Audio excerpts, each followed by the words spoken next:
The number of moribund industries in Nigeria has given rise to a cry for the change in the manufacturing sector. Stakeholders who recall the glory days of many factories that have been forced to close down or downsize look forward to a new day. Our big story tonight takes a look at the current state of Nigeria's manufacturing industry.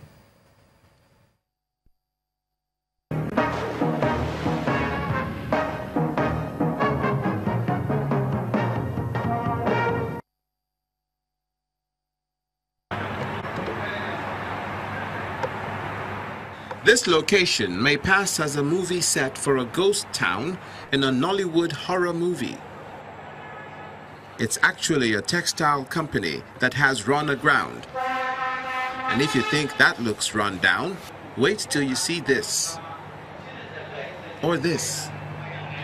That's what has become of no fewer than 7 textile companies in Kaduna State, including Arewa Textiles, Kaduna Textiles Limited, Nortex, Finetex, and Supertex. In their heyday, these factories employed over 100,000 people. This company and the Nortex and Finetex used to have about 1,400 staffs where the company was working. 1,400 members or more than that were working. But since the closure, in fact, we are suffering. North Central Nigeria, Kwara, the state of harmony, where as many as 28 industries folded up in the last 30 years. Well, I would precisely say we have like 35 in the past, but today we have like 7 or 8 that are still surviving, both in government and in the private sector, which Kwasima represents. This factory has seen better days. But about 7 industries are still functional in Kwara State, albeit at a cost that is questionable at best. The most important part of our development today is energy. How is it being handled? Energy distribution sector has been given to discos, and the disco has been given to individuals or companies. How are they managing energy distribution today? It simply cannot work. We are talking of the days of Tet and Lye, the days of Jabba Paper Mill, the days of Bashita Sugar. There was power. Today there's no power. So your cost of production has gone up because you have to rely on generators. In the South-South, River State, known for its oil, also suffered industry-wise. Trans-Amadi Industrial Layout in Port Harcourt, the state capital, played home to industries in the 1980s. But now, most have either gone under or are gasping for breath.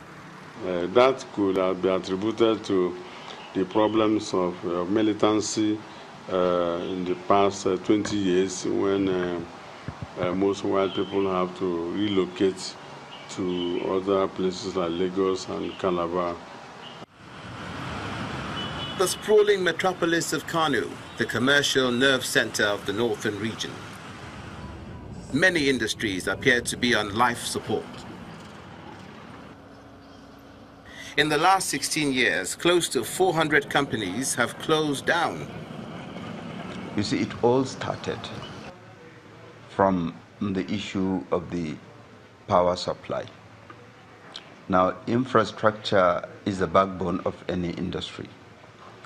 Once you have problems with infrastructure, definitely you will have problems with industrial growth, and you will have problems with industrialization. The bleak picture of the moribund industries stands in stark contrast to data released by the Central Bank of Nigeria on the country's Manufacturing Purchasing Managers Index, PMI, which shows an increase to 55.3 index points in September 2017. Already recommendations are being made to the federal government, and it does appear that government is listening. So I believe that with time, some of these challenges will be taken care of. The manufacturing industry is a trigger for development anywhere. It's the needed ingredient for Nigeria to create more jobs, generate more revenue, boost exports, and achieve truly sustainable growth. But all that is required for that to take place must be the provision of affordable power, infrastructure, and an enabling government policy for profitable investment.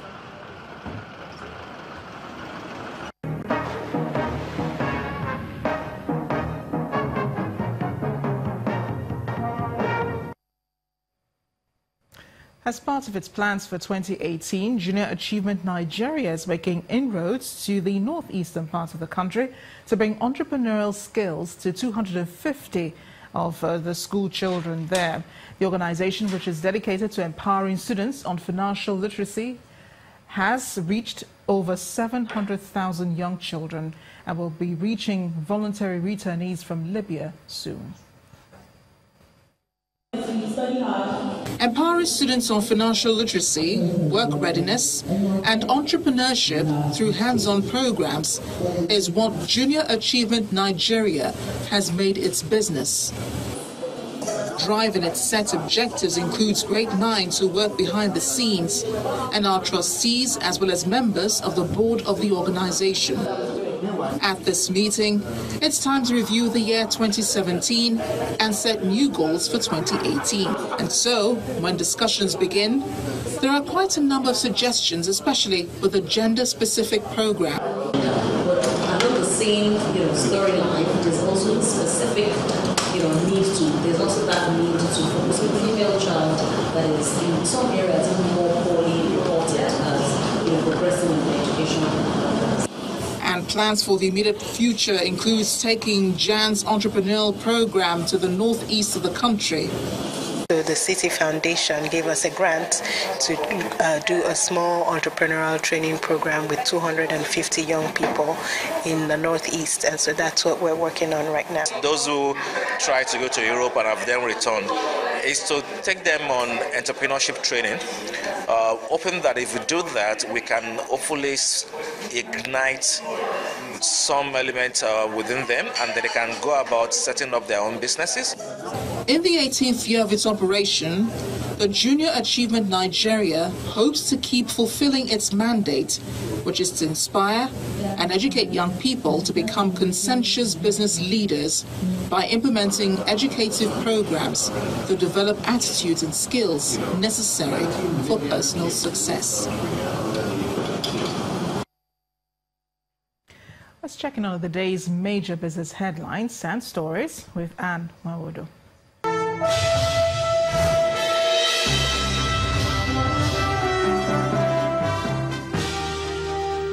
Thank you, Amarachi, and welcome to Business News. There is no need to panic over the availability of petroleum products during the Yuletide season and beyond. And that's an assurance coming from the Group Managing Director of the Nigerian National Petroleum Corporation, Mr. Maikanti Baru.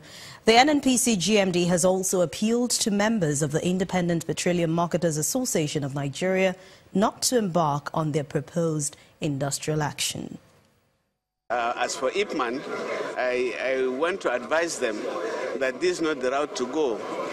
They know what it means to go on strike. To deprive people of products will be the saddest thing that will happen, because I have sufficient product and I'm also selling within the PPRA declared price template. We have our average consumption is about 35 million liters per day, and at the moment I have well over 1 billion liters of petroleum products in my tanks.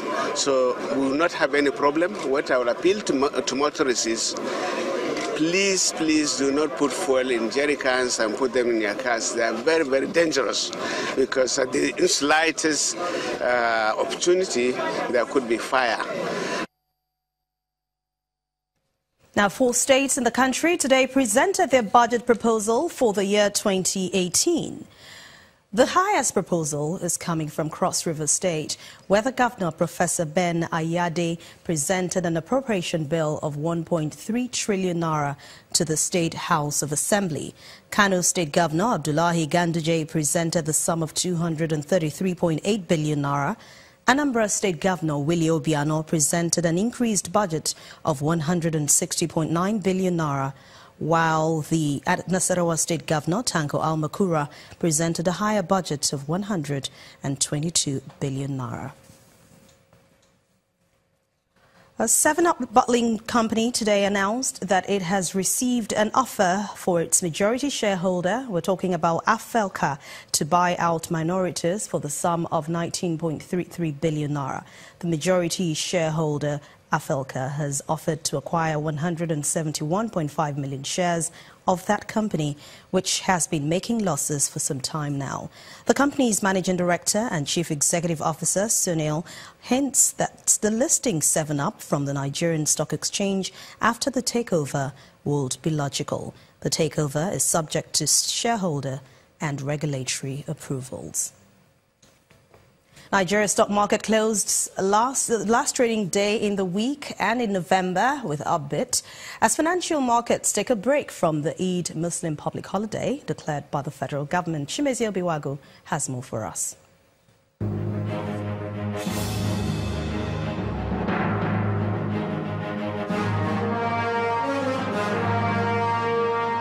Hello and welcome to the Stock Market Report.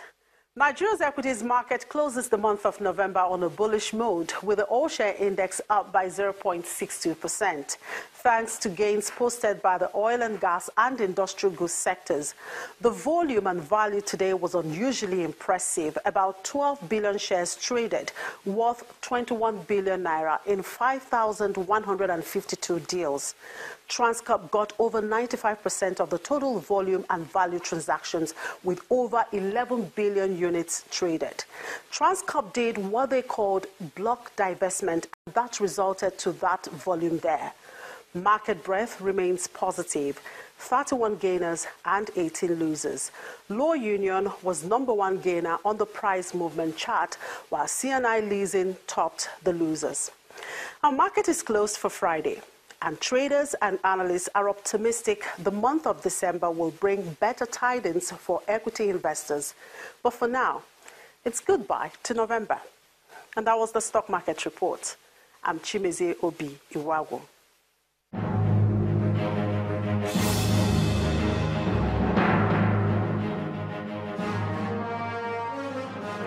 Thank you, Chimezie. The Organization of Petroleum Exporting Countries today agreed to extend oil output cuts until the end of 2018 as it tries to finish clearing a global glut of crude.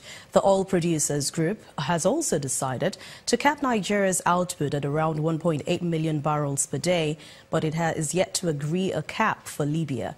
Both countries have been previously exempt from cuts due to unrest and lower than normal production. But OPEC, however, signals that it could exit the deal earlier if market overheats. The producers' current deal, under which they are cutting supply by about 1.8 million barrels per day, will expire in March next year. Stocks on Wall Street ended trading session more than an hour ago, all in the green, with the Dow breaking past the 24,000 mark for the first time. That's it, the numbers for today.